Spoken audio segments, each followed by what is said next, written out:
Salut l'Utopien! Et aujourd'hui direction Bedford, une ville dont on n'avait pas beaucoup entendu parler dans l'univers des parcs à thème, mais dont on va parler de plus en plus, puisque c'est là que pourrait ouvrir un parc Universal qui pourrait par exemple s'appeler Universal Great Britain et qui aujourd'hui a simplement pour nom de code Universal UK Project. C'est un projet qui a été officialisé par Universal, alors même qu'il y avait des rumeurs de la réinstallation des parcs Universal. À l'époque, ça avait soulevé beaucoup de questions. Pourquoi Bedford ?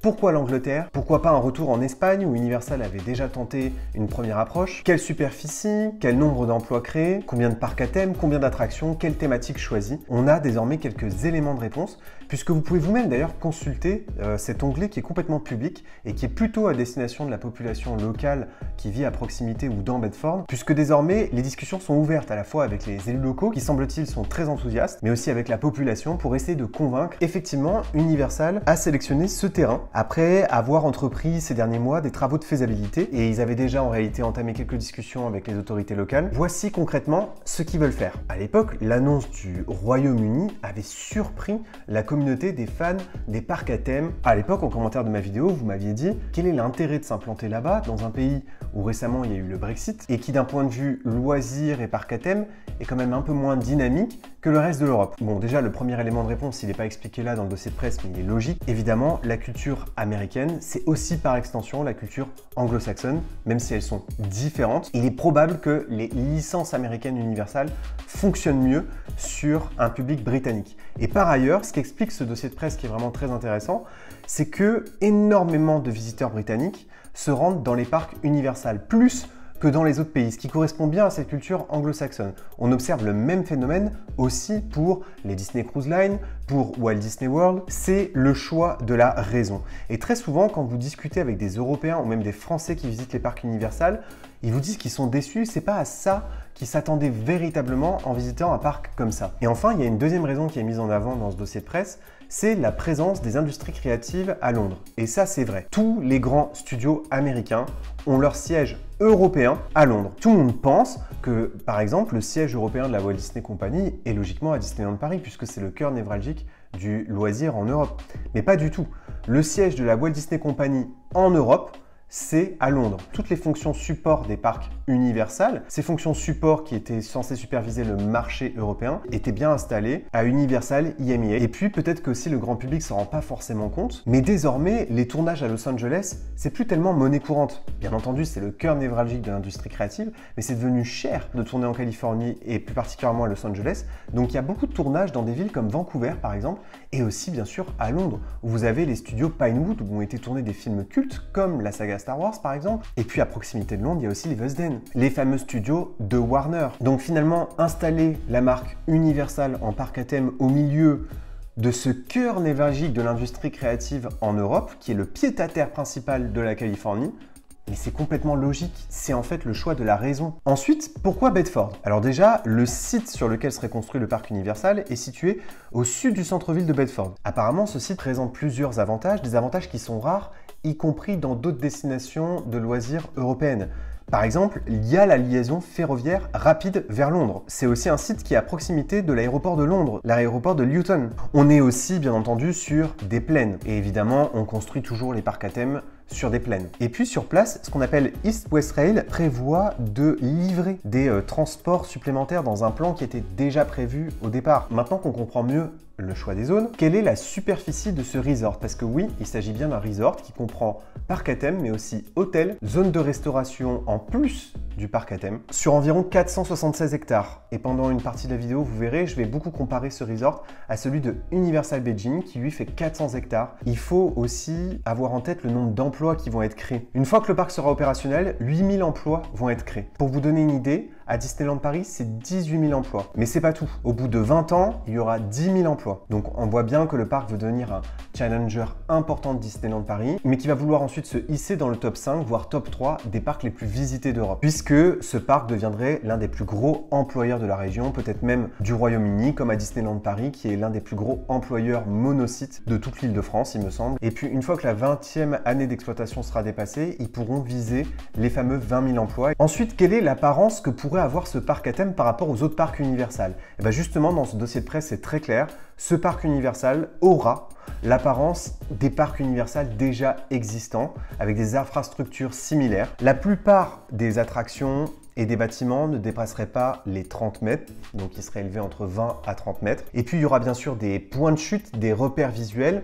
Vous savez, c'est ces fameuses arches à l'entrée. Et la hauteur maximale de ce genre d'éléments ne dépasserait pas les 115 mètres. Et pareil pour ce qui est des show buildings et des bâtiments, ça ne dépasserait pas les 75 mètres. On est là en réalité dans les tailles habituelles des parcs à thème et la skyline habituelle d'un parc à thème Universal. Vous voyez là une projection de ce à quoi pourrait ressembler le resort. Là où vous voyez indiqué TP, c'est tout simplement le parc à thème. C'est là qui serait situé.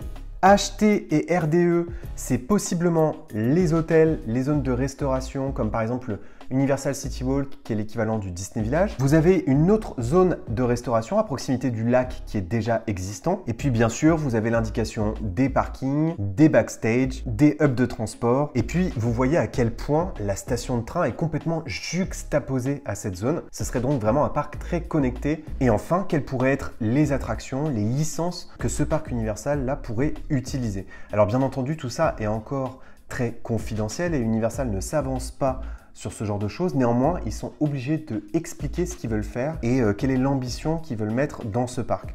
Et pour ça, ils ont pris quelques exemples. Parmi les exemples qu'ils ont cités, ils ont parlé du fameux Water Ride de Jurassic Park. C'est bien sûr Jurassic Park Adventure, qui d'ailleurs en Californie est désormais sur l'univers de Jurassic World après une rénovation. Ils ont mis en avant l'attraction aussi Men in Black, qui existe à Universal Studios à Orlando, qui est un shooter interactif, qui est d'ailleurs parmi l'un de mes shooters préférés, mais surtout parce que je suis un grand fan de la saga Men in Black. Ils ont aussi montré l'exemple de One Fish to Fish, qui est un flat ride. Parmi les autres visuels qu'ils utilisent, ils montrent aussi le Velocicoaster, donc pourquoi pas aussi la présence d'un coaster dans ce parc. On voit également une image du nouveau shooter tiré de l'univers des Minions, qui a ouvert à Universal Studios en Floride. Il y a beaucoup d'univers de licences qui sont cités ou plus ou moins indirectement reliés à leur discours.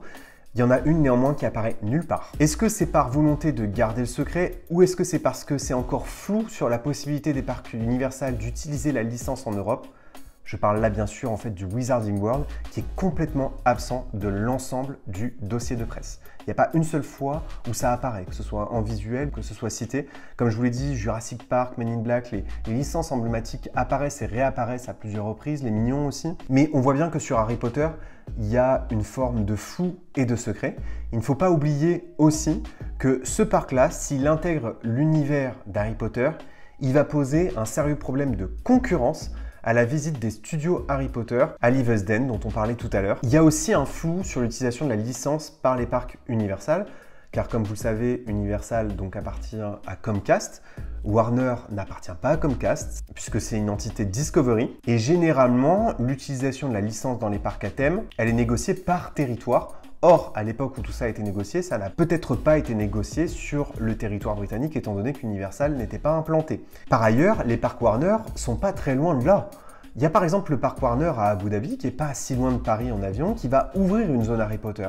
Ce parc qui est d'ailleurs l'un de mes parcs à thème préférés dans le monde, qui est un indoor park, et qui va donc accueillir une zone Harry Potter. Et on ne connaît pas les intentions de Warner concernant les parcs à thème. Il y a eu un changement de gouvernance chez Warner, on ne sait pas encore quelles sont leurs ambitions dans leurs parcs à thème. Ils ont un autre mode de fonctionnement que les parcs Universal, parce que c'est pas forcément des parcs qui leur appartiennent, mais peut-être qu'ils ont envie de eux-mêmes développer la licence dans leur propre parc à thème, et notamment en Europe. Donc voilà tout ce qu'on sait désormais sur Universal Great Britain. Alors Great Britain, c'était un nom qui avait fuité parmi plein d'autres noms qui avaient été déposés. En tout cas, j'ai très hâte de continuer à suivre le projet avec vous. En ce moment, l'actualité Universal s'enrichit et vous savez qu'en fait, moi sur la chaîne, j'aime évidemment traiter l'actualité Disney, mais de plus en plus, on va traiter aussi l'actualité des parcs Universal. Hormis Hong Kong, Disney a toujours cherché à s'imposer de la même façon dans les parcs à thème qu'ils ont construits en dehors du territoire américain en construisant des très gros projets, voire parfois trop gros, comme par exemple la Disneyland Paris, ce qui avait entraîné une crise financière pour la Walt Disney Company. C'est pas la stratégie d'Universal, qui a un déploiement plus calibré et plus adapté au marché du loisir en Europe et dans les autres territoires où ils se sont implantés, comme en Asie par exemple, où en fait les parcs ne sont pas si grands que ça par rapport au parc américain. Universal Beijing, c'est un petit parc, c'est des gros investissements à 3-4 milliards, mais c'est pas non plus l'arrivée d'un parc comme Universal Epic Universe ou comme à l'époque Disneyland Paris. C'est pas des projets de la même envergure, mais c'est très intéressant à suivre parce que justement Universal utilise une autre méthode. N'hésitez pas à me dire ce que vous en pensez en commentaire et n'oubliez pas que vos rêves sont éternels. Bye!